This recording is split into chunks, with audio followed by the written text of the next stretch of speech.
The lineup for Game 2 is out. It's in the Bronx, baby. Let's go.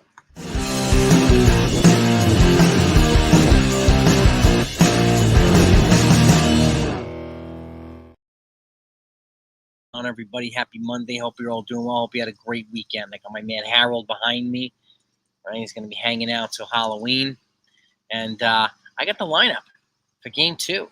It's out. We'll talk about it. But let's recap really quickly the football score. Yeah, because we're covering football now too. Again, if this is your first time here, welcome. If you like baseball, especially the Yankees, please make sure you subscribe to this channel.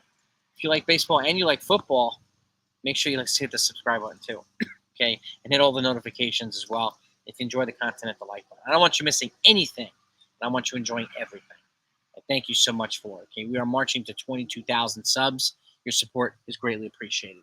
And I thank you so much for it. Now, recapping last night really quickly. The Dallas Cowboys beat the Pittsburgh Steelers 20-17. Okay, they're both 3-2 now. The Green Bay Packers beat the LA Rams 24-19. Okay. Rams are 1-4 now. The Packers are 3-2. The Giants, one of the surprises of the weekend, the Giants of New York beat the Seattle Seahawks 29-20. I was still a little verklempt about that one. They're 2-3. The Seahawks are 3-2. The Broncos beat the Las Vegas Raiders 34-19.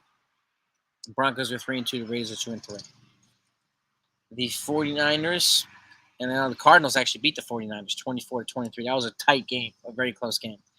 Cardinals are 2-3. Arizona Cardinals. 49ers are also 2-3.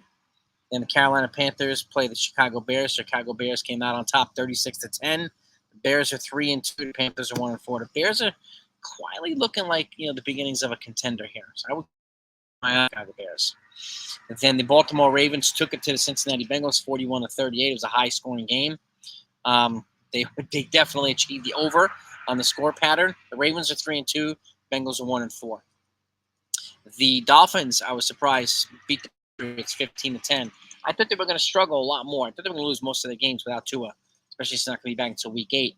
But I think the Patriots are still looking for their new identity under the new coach and their new system there. So 15-10. The Patriots are 1-4. The Dolphins are 2-3.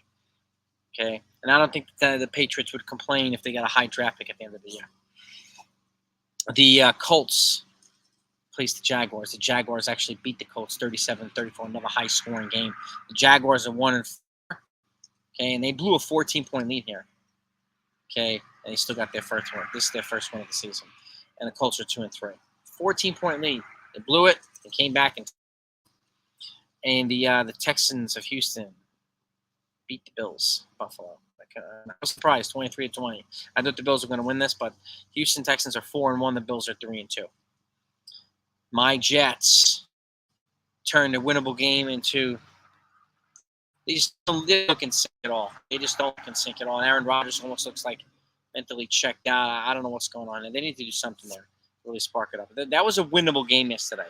And the Vikings are now 5-0. They beat the Jets 23-17. They were up 17-0.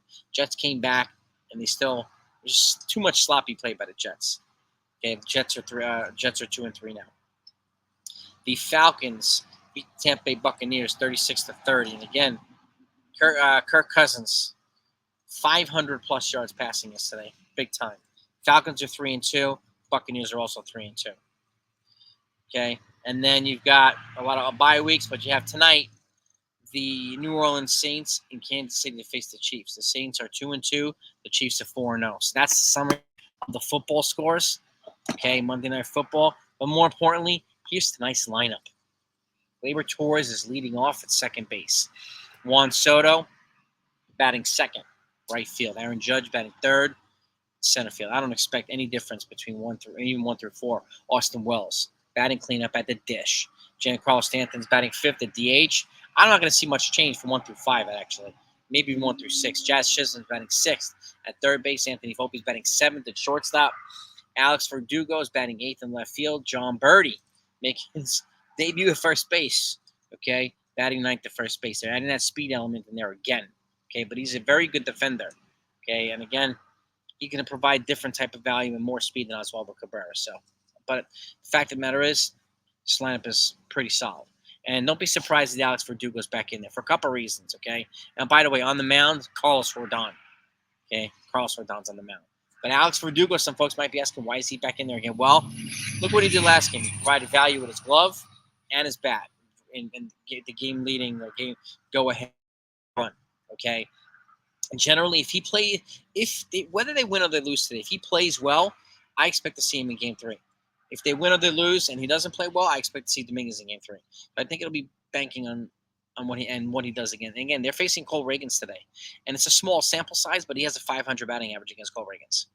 So I'm not surprised at all that he's in there. He's earned the right to start tonight. Would I be surprised if they brought in Jason Dominguez later on as a pinch hitter? No, not at all. I wouldn't be surprised if we saw him, Duke Ellis, and some of these other guys. But that's the lineup. And I think there's going to be a lot of consistency here between probably 1 through 6 altogether, and it should be that way. But we need it to be more than the Juan Soto show and the Alex Verdugo show today. Okay, am I confident that Aaron Judge will pick things up? Yeah, sure. We wouldn't be here if it weren't for him and Juan Soto. We wouldn't. Okay, that's just the fact. But again, I'm not going to spend my time saying, oh, he played bad, The fact of the matter is, they won. That's the bottom line. That's the most important part. And there's going to be people who you think should play well, who don't, who you think should stink, and they play well. That's just the way that it is in playoff baseball. Okay? They're facing the best of the best in their teams, in their leagues. That's it. Okay? And all hands are on deck. So we're going to take what we can get from these teams. Right? And the Yankees, we're going to need them to be their best. And again, Cole Reagans is a tough lefty. He's a big lefty. So the Yankees need to be on point with these guys today. And if they can take a 2-0 lead heading back to Kansas City, then they're in a good spot. I mean, the Dodgers couldn't take a 2-game lead. Neither could the Mets. They're both tied 1-1. And we'll see if the Guardians take a 2-0 lead over the Tigers. You got Tarek Skubal on the mound tonight. And let me just see really quickly. There's no score right now at the top of the first. That game just started. But I'm giving the Tigers the edge here over the Guardians because Skubal's on the mound. I don't think they're going to light up Skubal the way they lit up the other pitcher. I don't see it. I'd be shocked if they did. But the Yankees could be one of the only teams that take a 2-0 lead heading back into enemy territory, Kansas City. And remember, this team had a historic rivalry even before the rivalry with Boston Red Sox. They had in the 90s. They had a rivalry in the 70s with the Royals, the George Brett days, the Lou Piniella days, the Craig Nettles days, Chris Chambliss. Look at the fights that they had with these guys. It's epic. Absolutely epic. So I'm really glad to see them playing the Royals. And the fact of the matter is, this is no slouch of a team either. They beat the Orioles, okay? Just like the Tigers, no slouch of a team. They beat the Astros. So, but I'm not wasting my time on who didn't play well, who should. They won. That's all that matters. It's a team sport. If they win the game, I don't give a damn who does what. We make adjustments for the next game, hopefully get better. If they win, they win. If they win tonight, they're 2-0. That's what matters. So let me know what your thoughts are. Do you like this lineup? Would you do anything different? I'll be live tonight, hopefully celebrating another win for the Yankees. Let's go.